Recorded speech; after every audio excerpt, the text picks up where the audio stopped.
Joshua Tribe, Rita Mavinda here on TIA Marketplace, and right now we're gonna have story time.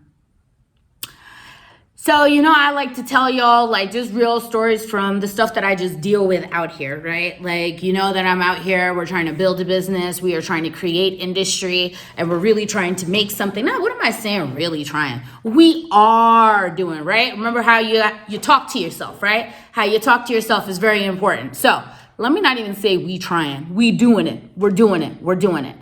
Anyways, so as you guys know, I am a lawyer in my former life, and I really enjoy being a lawyer client. Why?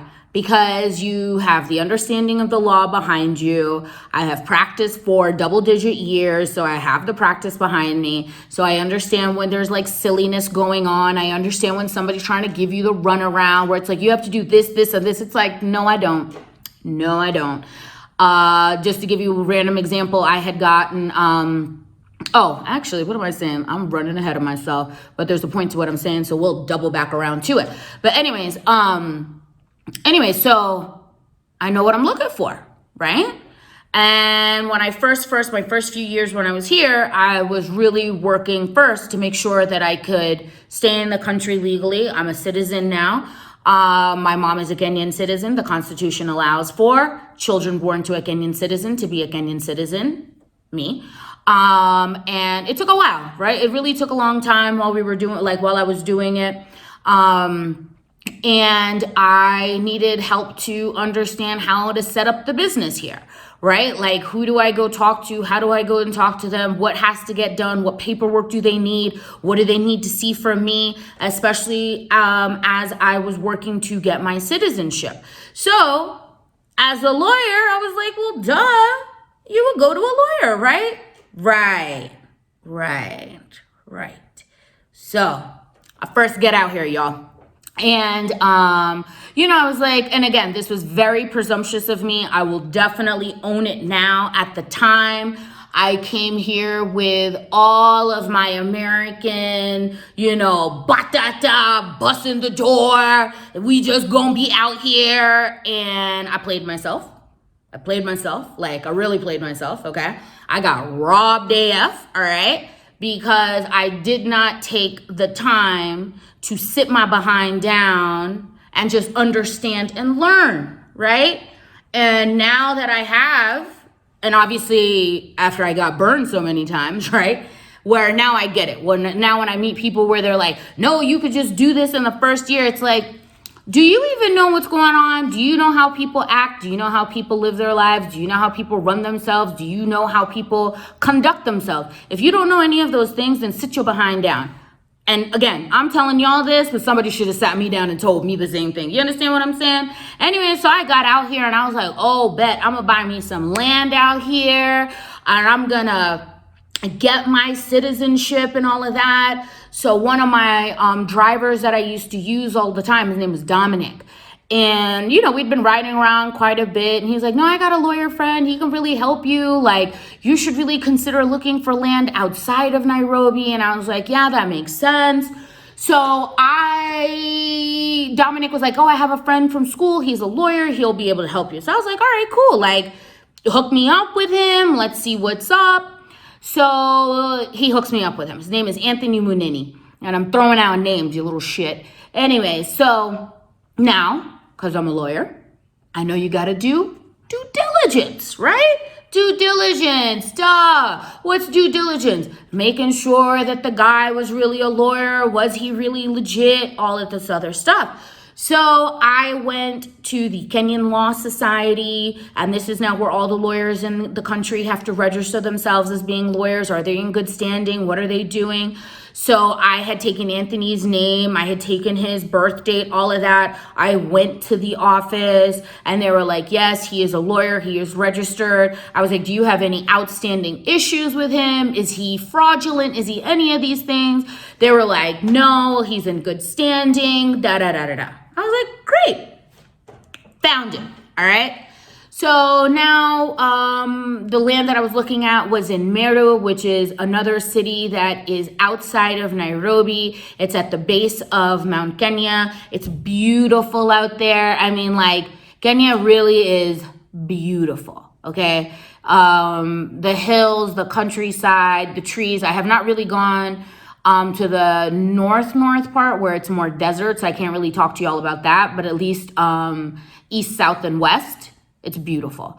So anyways, I went out to Meru. We were checking out land, and I was like, all right, cool, this is what's up.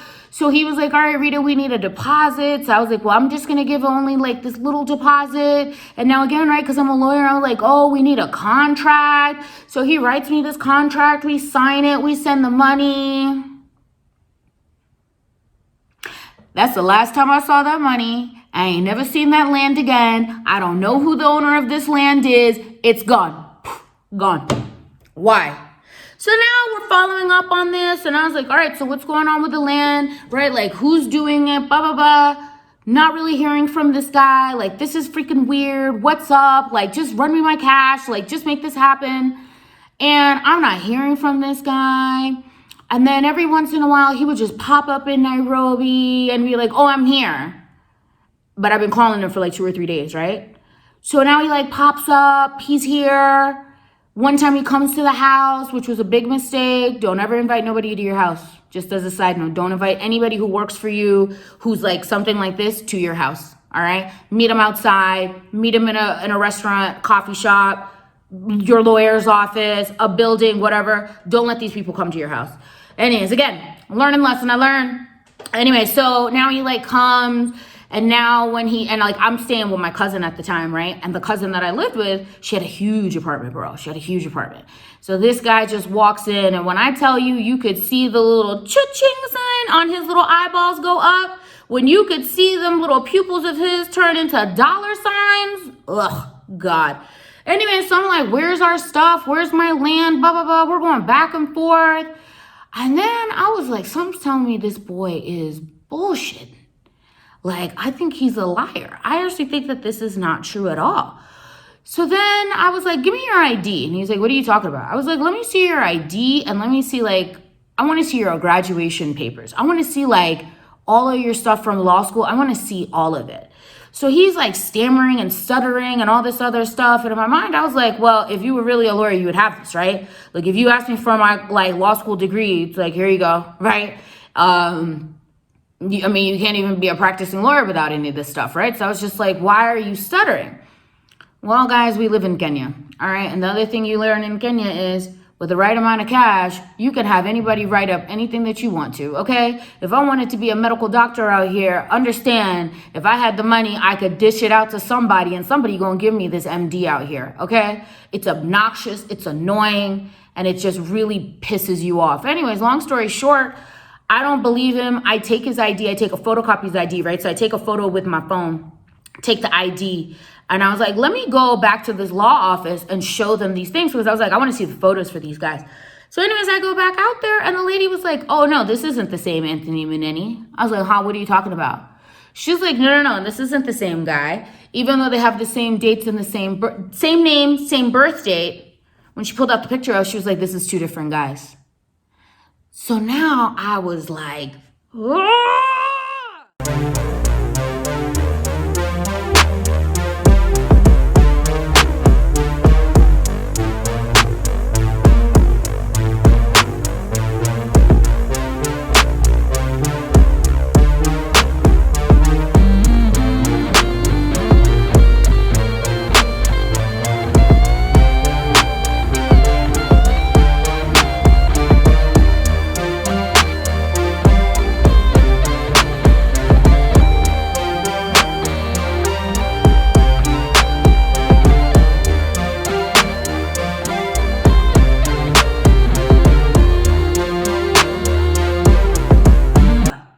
You got me wasting my time. You done stole my money over here. You got me running ragged.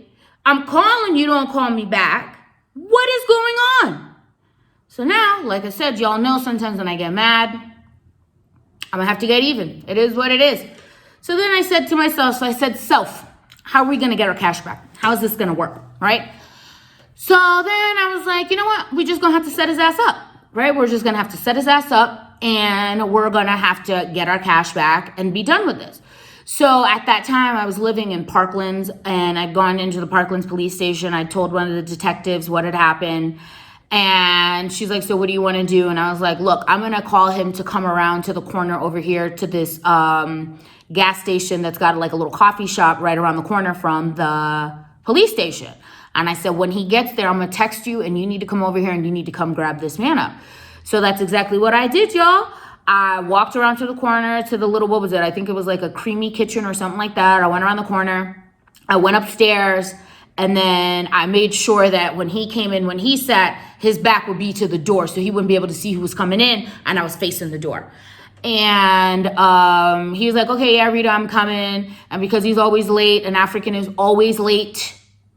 If there's one thing that an African learned from an American or a German or any of these people who are timely, is to be on time. Anyways, this guy rocks up like an hour later, and I was just sitting there. I'm fuming. I'm trying, y'all. I'm trying to keep it inside, but he gets in there, and I was like, so what's up? And he was like, what are you talking about? And I was just like, I know you're not a real lawyer. And he was like, what do you mean? I said, fam, I've already gone. I've done all of this stuff. What's up? So would you believe this man, literally, it was like, you know, it's like confessions. So now he's like, oh, all right, yeah, look, I went to law school, I graduated law school, but I didn't have the money to do the exam. So there was a guy in my class who had the same name as me and the same birth date. And so I just use his name and birth date and I conduct law. And I was like, well, clearly you understand some of this stuff, so why don't you, instead of scamming people all over the place, I was like, you got $6,000 of mine. Why wouldn't you just take that money and finish the exam? Makes no sense to me. Anyways, while he's doing his confession, you know, I'm texting the cop over here like, this man is over here, so you need to come on. And now I'm just talking to him so he could just talk until they just popped up. And then the cops come upstairs, they grab him, and he just looks at me and he's like, Rita, are you serious? And it's like, what you want me to do? We not friends. We not friends. We not family. We not colleagues. We not business partners. We ain't none of that. You are now a man who is out here just stealing and cheating and frauding on me. So you get whatever you deserve, right? Anyway, so the cops take him to jail. And then we work out a deal, and eventually he ends up paying me back all my money. And what's like super obnoxious about this, like I said, you know that as a lawyer client and as a person who's starting a business, you need a lawyer. You need someone to help you. So imagine even in this market, you're doing all this work, you're trying to help, you're trying to get somebody to help you. And these guys are just sitting here taking a friend's name who got the same name and the same birthday, and they're out here practicing law. And it's obnoxious. It's so annoying. It's a waste of your time. And it just really doesn't give you faith in the system. So now my present lawyer who I have, I really hunted for her. And the reason why I really like her is that everything's up front. Everything is up front. She dots all her I's, crosses all her T's. She don't play no games.